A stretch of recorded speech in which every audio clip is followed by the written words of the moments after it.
Okay, now the questions that everyone wants to know. Y'all want to know if I have a boyfriend?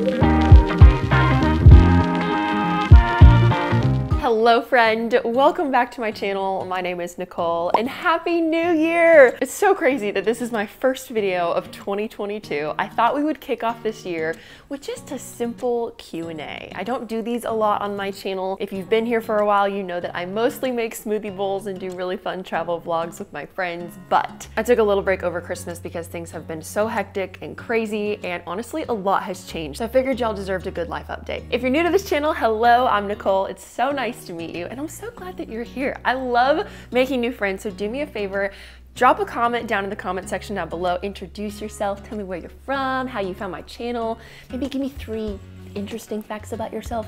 I don't know, comment whatever, I wanna get to know you. We're gonna hop right into this Q&A, so settle in. I got myself a cup of coffee. If you need to pause the video really quick and go make yourself a cup of coffee, I just wanna like chill on the couch and have this be like you and me having coffee with each other. It's one of my favorite things to do with my friends, is like one-on-one time at a coffee shop, just like holding a nice warm mug.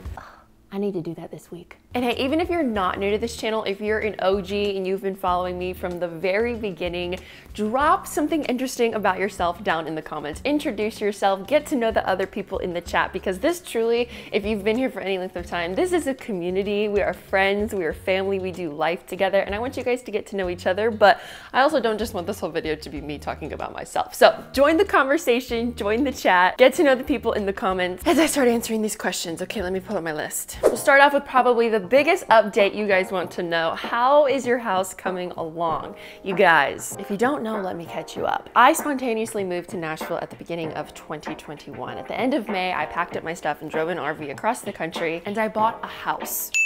I never thought I would do something like that, for starters. But the house that I bought originally was supposed to be finished at the end of September, so I thought that I would only need a temporary place to stay for about 4 months during the summer. But due to everything going on in the world right now, it's been delayed a lot. Like, it's January 2022 and I'm still not in my house. But I do have good news. I should be in my house this month. My blue tape inspection was supposed to be today, but it got moved to Friday, which actually is when you'll be watching this video. So hooray, my blue tape inspection was today. And typically, if everything goes to plan, it's a week after that that I get to close and move in. So we're reaching the end. We're almost there. For more on why I moved to Nashville, and if you want an empty house tour of my house when just the framing was up, I will link those videos here, and I'll also put them down in the description box below. Next question is, what's something you're most looking forward to about your house? Being in it. Aside from just finally getting in my house and being able to unpack my boxes, I am so looking forward to hosting. Hosting is probably one of my favorite things to do. I love gathering people together, whether it's for a dinner party or a game night. I cannot wait to finally have my own space where I can have people over, make all the snacks, and just spend time together. I'm gonna get a really big dining room table so that I can fit lots of people around it. Oh, and I'm just so excited. I had a game night the other night with my friends, and it turned out to be way bigger and better than what I had planned, and it was so fun. Gosh, it made me so happy. I'm like, game night is my new favorite night of the week, and we're gonna do this every single week when I'm in my house. What does your content creation day/week look like? Ooh, this is a good question. Honestly, I don't know that I have a good answer for this because every day and week is so different. It really depends on what's going on that week and what content I have to create. So sometimes I have brand deals or actual paid work that I'll have to create videos for, and in that case, those become priority. Once I get those filmed, then it's kind of left up to the videos I want to make. When I was living in LA, I was posting 2 to 3 times a day plus YouTube, so on average that was about 13 videos a week. And so what I tried to do is film 6 a day for 2 days, and that would give me my 12, and then I would film my YouTube video throughout the week, and then I had the rest of the days of the week to edit, post, respond to comments, and basically go back to the grocery store, stock up on ingredients to then turn around and do that all again the next week. It's a lot. It's very exhausting, and I don't even honestly know how I was able to sustain that when I lived in LA. Part of it was because during the lockdown, I was just at home in my apartment all the time, but now that I'm in Nashville, life is a little bit more robust and full and active, and so I don't have as much time to make a ton of videos like that because I'm doing so many other things. But I still, probably my biggest piece of advice if you're trying to, get into content creation is to batch shoot. Batch shooting will change your life, and by that I mean film and shoot all in one day or 2 days. Don't try to film something every single day because in my experience, you just get burnt out. And so what I try to do is make a list and plan everything I want for the week or even the month if you're gonna do a lot, and then film it and shoot it all in a couple of days. Ooh, did you play any sports when you were younger? Favorite activities now? Yes, I played soccer, I did gymnastics, I did basketball for a year, and I danced my whole life. So I stuck with dance. I've been dancing since I was 2, and I danced competitively all throughout high school and when I competed at Miss America. And I haven't really taken a class since I was like 22, but dance has been a part of my life for forever. And favorite activities now? Oh gosh, I love making videos. I feel like I can't use that because it's my job, but truly before this became my job, it was one of my favorite activities. I love anything outdoors. I love hiking. I love exploring new cities, finding cute coffee shops, trying new foods. Does game night count? I'm telling y'all, I am obsessed with game night. Getting all your friends together and playing really fun games. There's nothing that brings me more joy right now in this season of life. Honestly, I'm not very picky. Anything with my friends. We play spike ball a lot. Spike ball's really fun. Workout routine and food regimen. Ooh, this has actually changed a lot for me since my days of competing, because when I was competing for Miss America, I was very structured. I had a plan. I was working with a nutritionist and I was very diligent and like did not stray from the plan at all. And now that I'm not competing, I'm definitely in a very different season of life. I've switched up my goals and my focus, and that's because you don't know this about me. I struggled with disordered eating and body dysmorphia for a very long time. And so food and working out and body image is something I've always had to be really careful about, because if I'm not, it becomes all consuming and I kind of just spiral. And so for me right now, I'm focusing on moving my body every day. And I feel like that sounds pretty cliche, but I used to be so strict on myself and force myself to lift weights and go to the gym every single day, even if I didn't want to. And now if I'm not feeling like exercising,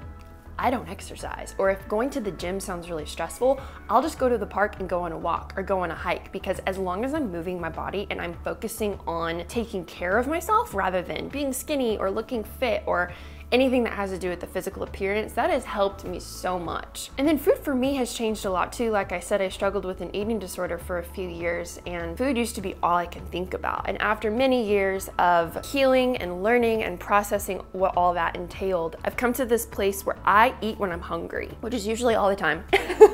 And I eat what sounds good. I spent so many years beating myself up over eating too many desserts or sugar or empty calories. And something shifted in 2020 where I think just simply because so much of my job now involves food, I'm around it so much, it kind of became uninteresting to me. And I went for a period of time where I just didn't really have an appetite and nothing sounded good. And so I just kind of lost the obsession that I had over food, which in a lot of ways is really healthy because it was holding me captive. I could make an entire video on that. Let me know if that's something you'd be interested in hearing more about, because I seriously feel like I could write a book on it. But to wrap this answer up, I eat when I'm hungry. I try to make sure all of my meals are balanced with proteins, fats, and carbs, full of lots of fruits, veggies, lean protein, things like that. And then you guys know me, I love my sweets. I eat dessert usually once a day. Next, are you still selling your coconut bowls? Yes, I will link them down in the description box below. They are still for sale, and I'll put a discount code as well. Are we getting a full smoothie bowl recipe book? Y'all, that is actually one of my goals for 2022. I have dreamed of publishing a cookbook for so long, so let me know down in the comments if you'd be excited about that. But that's my goal for this year, is to get something at least in the works, if not published. Favorite color? Yellow. What was the first thing you learned cooking and baking? I learned how to make chocolate chip cookies. We had this sweet old lady friend named Laverne who came over and taught my sister and I how to make chocolate chip cookies, and I will never forget it. They are the best chocolate chip cookies ever. Favorite and least favorite thing about Nashville? Ooh, my favorite part is definitely the people. The community here has truly changed my life. I've never had a group of friends like this before, and I'm sure if you followed any of my vlogs, you know the mile makers. Those are my best friends, and I have other friends here in Nashville that I spend time with, and they're just amazing. Definitely my favorite part. Least favorite part? The weather. The weather's not terrible, but I came from LA. Nothing beats the West Coast, and I definitely miss the sunshine and the beach. I'm looking outside right now and there's snow. I love the snow, but it's cold. Hardest part about moving across the country. I didn't really think of this until I got to Nashville, but I've never not been on the West Coast. I'm from Washington and I lived in California for the last 6 years, and this is my first time being on a different time zone than my family, which is kind of challenging. I don't necessarily miss LA, but I miss the West Coast, if that makes sense. How did the mile maker start? It was actually so spontaneous. We had all known each other a little bit. None of us knew each other very well, but we all knew of each other and we were in the same friend group. And the group itself actually started late one night in the parking lot of Topgolf. It's a really funny story, so let me know if you'd like me to get all the mile makers here and we could tell you it together. But one of the things we talked about when we first started is that we wanted to set a good example for people about how good life can be when you do it together. As a friend group, we hope to encourage you to go do stuff, travel, go on adventures, be spontaneous, do that thing you've always talked about doing, and do it with your friends. The 4 of them have truly changed my life, and I know I say that a lot, but go watch any of our vlogs and you'll know what I mean. Mile Maker merch soon. Oh, that would be fun. Oh my gosh, do y'all want Mile Maker merch? Comment down below, let me know. That would be really cool. I like that idea. How do you juggle social media life and personal life at the same time?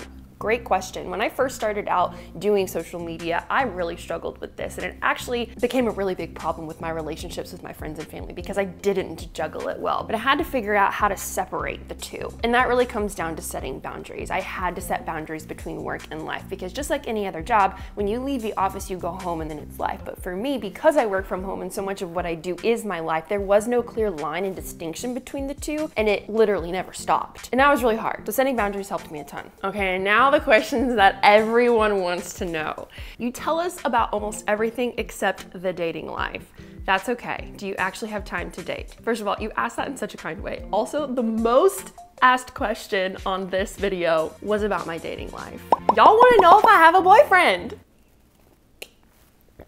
I'll just cut to the chase. No. I'm single. I'm as single as they come. Gosh, I never really thought about that, but I am kind of private about my dating life. I don't think I've ever talked about it online, like on Instagram or TikTok or YouTube. I don't know why I'm like that. I guess I've always been really private about it, I'm not sure. It doesn't really feel like something that I need to talk about or share until I'm in a relationship, and even then, the second I get a boyfriend, I'm not gonna post about it. I've seen people do that, especially influencers, and if it doesn't work out, it ends up being really dramatic, and then they have to like announce to the world that they've broken up, and I just don't want that drama. I don't think that that's something everybody needs to know about until you're sure that this potentially is the person you're gonna marry. I don't know, I guess I just haven't figured out a good way to talk about it without feeling uncomfortable because it's tricky. As a single independent woman who also loves Jesus, and I'm tall, it's really hard to date. At first I thought it was just LA, but honestly it's just as hard in Nashville, if not harder, because everybody knows everybody here and it's such a small town. I feel like it's impossible. Shoot, this could be its own video in itself. Let me know. Maybe we should do a dating video next. I could talk to y'all for hours about this. When it comes down to it though, these last couple of years, I've learned so much about relationships and marriage and really what the meaning and purpose behind all of that is. I know my worth and I'm not just going to date to have a boyfriend. The purpose of dating is to find someone that you could potentially marry. And that's something I take pretty seriously because one of my biggest goals in life is to be a wife and a mother one day. But there have been very few people that have actually pursued me for those reasons. So in my dating life, it can be very easy to get discouraged because when things just don't work out,